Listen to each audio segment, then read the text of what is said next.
আসসালামু আলাইকুম। EasyToLearn এর পক্ষ থেকে আপনাদের সবাইকে স্বাগতম। আমি আছি মাহিনুর রহমান হৃদয়। টিপস অ্যান্ড ট্রিক্স পর্বের আজকে আমরা দেখব কিভাবে আপনার ড্রাইভকে মাল্টিপল একটা ড্রাইভকে মাল্টিপল ড্রাইভে কীভাবে আপনি রূপান্তর করবেন, অর্থাৎ কীভাবে শ্রিঙ্ক করবেন সেটি আমরা দেখব।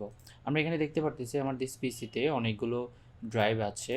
তো এগুলো আমি নিজে থেকে অর্থাৎ শ্রিঙ্ক করে নিয়েছি। আপনাদের হয়তোবা অনেক সময় একটা ড্রাইভ অনেক জিবি, অনেক স্টোরেজের হয়ে থাকে। তো আপনাদের ডেটাগুলোকে আপনি অর্গানাইজভাবে রাখতে পারেন না। সমস্ত ডেটাগুলো ফোল্ডার আকারে একটা ড্রাইভে রাখতে হয়। তো সেটি না করে আপনারা যদি মাল্টিপল ড্রাইভের মধ্যে যদি আপনার ডেটাগুলোকে রাখেন, তাহলে আপনার ডেটা ম্যানেজমেন্ট অর্থাৎ আপনার ডেটাগুলো অর্গানাইজ করে রাখা আপনার জন্য পরবর্তী সেটা খুঁজে বের করা সহজ হয়ে যায়। তো সেটি কিভাবে করব আমরা দেখব। তো সেটি দেখার জন্য আমাদের যেটি করতে হবে, আমরা আমাদের যে ডিসপিসি আছে সেই ডিসপিসির উপর রাইট বাটন ক্লিক করব। ক্লিক করার পর এখানে যেহেতু এটা উইন্ডোজ 11, এখানে ম্যানেজ অপশনটি হাইড করা অবস্থায় আছে। এখানে শো মোর অপশনে গেলে আমরা এখানে ম্যানেজ অপশনটি পাচ্ছি। এখান থেকে আমরা যেতে পারি, ম্যানেজে ক্লিক করি। উইন্ডোজ 7, উইন্ডোজ 8, তারপর হচ্ছে উইন্ডোজ 10, এখানে কিন্তু আপনি রাইট বাটন ক্লিক করলে এখানে ম্যানেজটা পেয়ে যাবেন। অথবা আপনি চাইলে এখানে স্টার্ট মেনুতে ক্লিক করে এখানে যদি আপনি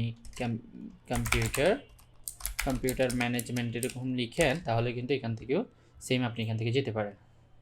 সো দুইভাবে যাওয়া যায়, আপনারা যেভাবে যান সেটা আপনাদের উপর। তো আমরা এখানে ম্যাক্সিমাইজ করে নিলাম। এখানে যাওয়ার পর এখানে অনেকগুলো অপশন আছে। আমরা ভবিষ্যতে যদি আপনাদের কোনো অপশন এখান থেকে প্রয়োজন হয়, কোনো সেটিংস করা লাগে, সেটা আমরা আপনাদেরকে দেখাবো। তো এখান থেকে আমরা যে কোথায় যাবো, স্টোরেজ, আমরা স্টোরেজ দেখতে পাচ্ছি। এখানে দেখেন ডিস্ক ম্যানেজমেন্ট। এই ডিস্ক ম্যানেজমেন্ট বলতে এটিতে আপনার যে সিস্টেমের মধ্যে যতগুলো ডিস্ক আছে সবগুলো ডিস্ক এখানে আপনি দেখতে পাবেন। আমার 3টা ডিস্ক আছে, এখানে আপনি 3টা ডিস্ক দেখতে পাচ্ছেন। আপনার যে ভলিউমগুলো থাকবে অর্থাৎ আপনার যে ড্রাইভগুলো থাকবে সেই ড্রাইভগুলো আপনি এখানে দেখতে পাবেন। তো আমরা প্রথমে একটি সিলেক্ট করে নিই কোন ড্রাইভটাকে আমরা করব। দিস পিসিতে যাই, সেখানে আমরা সফটওয়্যার, যেহেতু এই ড্রাইভে একটু স্পেস আছে সেজন্য আমি এটাকে চুজ করতেছি। আপনাদের যে ড্রাইভে থাকবে সেটাই আপনি চুজ করবেন। এখান থেকে আমি এটা চুজ করলাম সফটওয়্যার ডি ড্রাইভ, সেটা এখানে আমি সিলেক্ট করব। মাথায় রাখতে হবে এই যে সফটওয়্যার ডি ড্রাইভ, আমি ডিটা নিয়ে আমি চিনব। তো এটাকে আমি সিলেক্ট করলাম। সিলেক্ট করার পর আমরা রাইট বাটন ক্লিক করব। ক্লিক করার পর এখানে আমি শ্রিঙ্ক ভলিউমে আমি ক্লিক করব। ক্লিক করার পর এই যে এখানে আমরা একটা উইন্ডো পাচ্ছি। এই উইন্ডোতে আমাদের লিখে আছে enter the amount of speech shrink in MB, অর্থাৎ এমবি আকারে আমাকে আমার যে স্পেসটা আছে সেটা দিতে হবে। তো সেটা আপনি যে এখানে বাই ডিফল্ট যতটুকু জিবি খালি আছে সেটা দেখাবে। আপনি যদি চান 100 জিবি, তাহলে আপনি ক্যালকুলেট করে দিতে পারেন। আমি 100 জিবি 24 ক্যালকুলেট করে দিয়ে দিচ্ছি, অর্থাৎ 124 এমবির সাথে গুণ করবেন যত জিবি লাগবে। তো গুণ করার পর আমি দিয়ে দিলাম। এরপরে শ্রিঙ্ক করলাম। এই যে আমরা এখানে দেখতে পাচ্ছি অলরেডি আমার এখান থেকে সেপারেট হয়ে আলাদা একটা ড্রাইভ তৈরি করেছে, বাট এটা হচ্ছে আনএলোকেটেড বলতে এটার কোনো এখন কি নেই, লোকেশন নাই, অর্থাৎ ড্রাইভের কোনো লোকেশন আমি এখানে দিই না, ঠিক কিন্তু স্পেসটা চলে গেছে। তো এটা অবশ্যই আমাকে আনএলোকেট করতে হবে।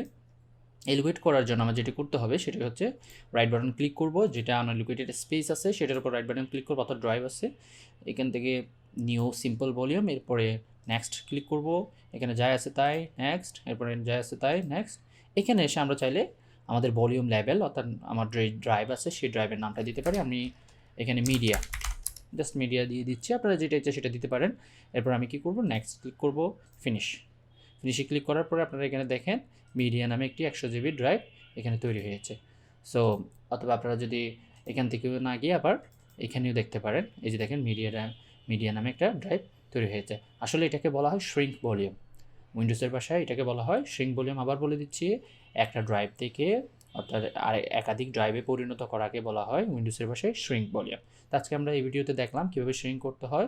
পরবর্তী ভিডিওতে আরেকটি টিপস অ্যান্ড ট্রিক্স নিয়ে আমি হাজির হব ইনশাল্লাহ। তো সবাইকে ধন্যবাদ, আজকে এই পর্যন্তই। আল্লাহ হাফেজ।